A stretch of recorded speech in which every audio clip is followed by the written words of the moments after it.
আজি ভাবিছো আপোনালোকৰ লগত কি কথা পাতিম। এটা কথা ক'ব বিচাৰিছো, নিৰ্বাচন হৈ গ'ল সংসদীয়, আৰু ইয়াৰ পিছত হয়তো উপনিৰ্বাচন, তাৰপিছত বিধানসভা নিৰ্বাচন আহিব। কেতিয়াবা মানুহৰ সপোন থাকে, উচ্চাকাংক্ষা থাকে বিধায়ক হোৱাৰ, আৰু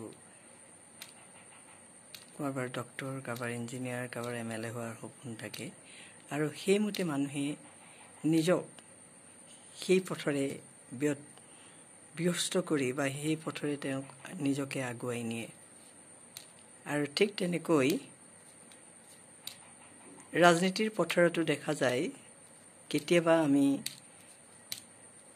কোনোবাজনক বহু বেছিকৈ তেওঁক কাম কৰি থকা দেখা যায়, আৰু তেনে ক্ষেত্ৰত বহুতেই তেওঁক ভাবি MLA বুলিয়েই কোৱা দেখা যায়। তেওঁ ভাবি MLA, তেতিয়া আমি ইংলিছত কওঁ he is a would be MLA।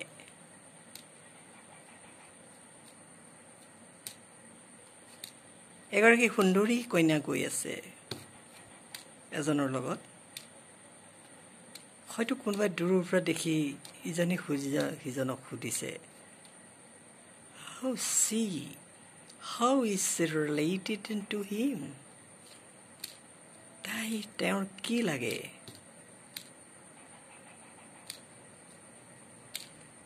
তেতিয়া উত্তৰত হয়তো ইজনে ক'ব, she is his would be bride। তাই তাৰ হ'বলগীয়া দুলহন, মানে দুলহন হোৱা নাই। সেইদৰে প্ৰত্যেকেই হোৱা নাই, মাতৃ হোৱা নাই, হ'ব MLA হোৱা নাই, ভাবি MLA। এনেকুৱা কথাবিলাক আমি এনেধৰণেৰে লিখিব পাৰোঁ, ক'ব পাৰোঁ। সকলোকে গৰমো বেছি। আজি ইমানতে থৈছোঁ। কেনেকুৱা লাগিছে ভিডিঅ'টো চাই নিশ্চয় আপোনালোকে ক'ব বুলি আশা ৰাখিছোঁ। লাইক, শ্বেয়াৰ, কমেণ্ট নিশ্চয় কৰিব। মই নিশ্চয় উৎসাহিত হ'ম। ধন্যবাদ।